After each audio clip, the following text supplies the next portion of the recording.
Welcome to The Explainer. Today, we're diving into a system that promises something we're all chasing, a way to get back our time, our energy, and our focus. We're going to explore the big ideas from Michael Hyatt's Free to Focus, which is this really powerful way to achieve more, not by piling more on your plate, but by doing less, strategically. So, does this sound familiar? You're running around all day, your calendar is just jammed, you're answering emails at all hours, but then at the end of the week, you kind of look back and think, what did I actually get done? This feeling, being busy but not productive, it's the classic symptom of our modern work culture, that constant pressure to just hustle harder. But what if the answer isn't to just run faster on the hamster wheel?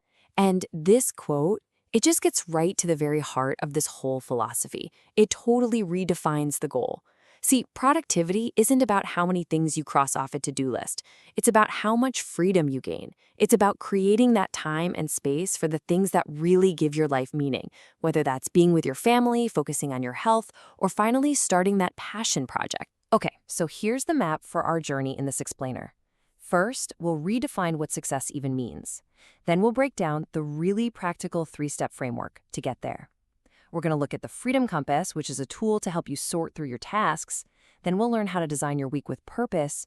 And finally, we'll talk about why rest is maybe one of the most powerful productivity tools you have. All right, let's jump right into this first big idea, because it really goes against that hustle culture mindset that so many of us have just absorbed.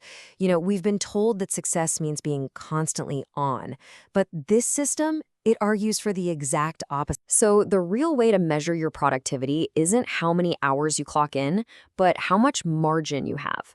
And margin is just that, it's that open space in your life for spontaneity, for creativity, for deep thinking, for rest, for your relationships. When you're free to focus, you're not just getting more of the right work done, you're building a much richer, more fulfilling life outside of that work too. Now, that sounds great in theory, right? But how do we actually do it? This is where the practical side comes in. It's a surprisingly simple but incredibly powerful three-step framework that can take you from feeling totally overwhelmed to acting with real intention. The framework is this simple, powerful sequence: stop, cut, and act. And the order here is absolutely critical. You can't really act on your priorities if you haven't first cut out all the noise. And you can't know what to cut until you've stopped to figure out what's truly important to you. It's a logical flow, and each step builds on the last. So let's break each one down. The first step, STOP, is honestly the one we almost always skip. We're so wired to do that we rarely just pause to think. This step is all about getting off autopilot. It's about asking yourself the big questions. What do I really want out of my life and my career? What does a successful life look like to me, not to my boss, not to society? This is all about figuring out your personal why. Because when your why is clear, the what you need to do becomes so much easier to see. So once you know where you're headed, the cut phase becomes your secret weapon. This is where you get to be a little ruthless. In a good way. You look at everything on your plate and you ask, can I just eliminate this? Does it actually move me towards my vision? If not, it's gone. If it has to get done, can it be automated? And finally, if you can't automate it, can you delegate it? This is all about freeing you up to focus on the things that only you can do. And finally, after you've stopped to find your direction and you've cut out all the clutter, you get to act. But this isn't just acting on anything and everything. This is focused, intentional action on your most important, high-leverage activities. The stuff that creates the biggest results.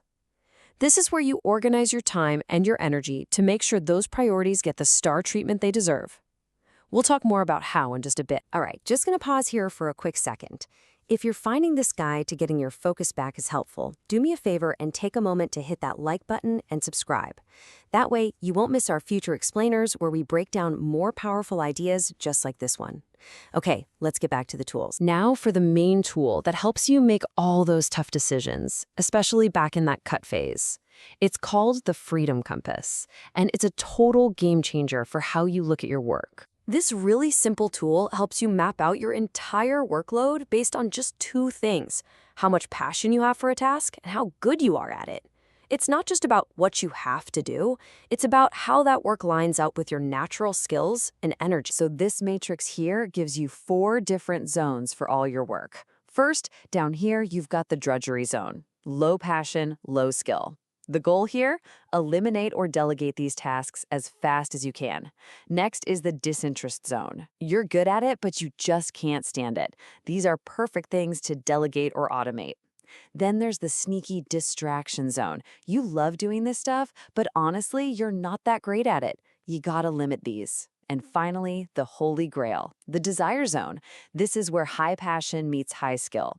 It's your sweet spot, and the goal of this entire system is to live there as much as possible. Knowing your desire zone is a huge step, but let's be real, the world is full of distractions just waiting to pull you out of it. So how do you protect that precious time? This is where you stop being reactive and start being proactive by designing your week on purpose. And man, there is a world of difference between a reactive week and an ideal week. A reactive week is what most of us live in, right? It's driven by other people's emails, meetings, and emergencies. Your energy gets drained, your focus is shattered. An ideal week, on the other hand, is driven by your priorities. Your energy is protected and your focus is concentrated into these mega batches for deep, uninterrupted work. So how do you actually build this ideal week? Well, there are a few key moves. First, you create a template for what a perfect week would look like, blocking out time for your most important work. Second, you practice mega batching. That's grouping similar tasks together, like filming all your videos on one day or only answering emails twice a day. This stops that constant context switching that just kills your focus. And just as important, you schedule downtime. You literally block out time to recharge. Which brings us to our final point. And this brings us to the last critical piece that makes this whole system work, an idea that our hustle-obsessed culture often gets wrong: using intentional rest as a strategic tool for getting things done. Seriously, this is not about being lazy. Taking intentional breaks directly fuels your most important brain functions.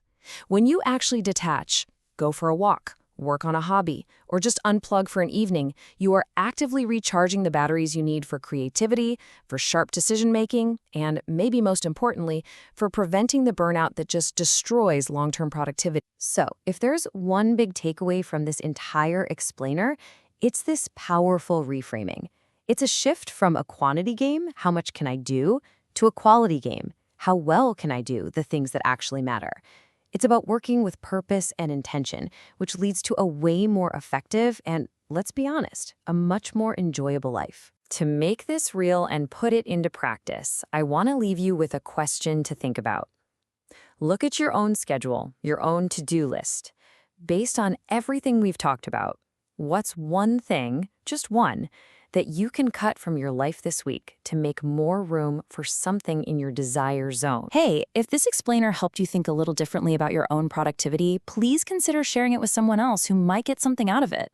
And make sure to subscribe and hit that notification bell to join us for our next deep dive.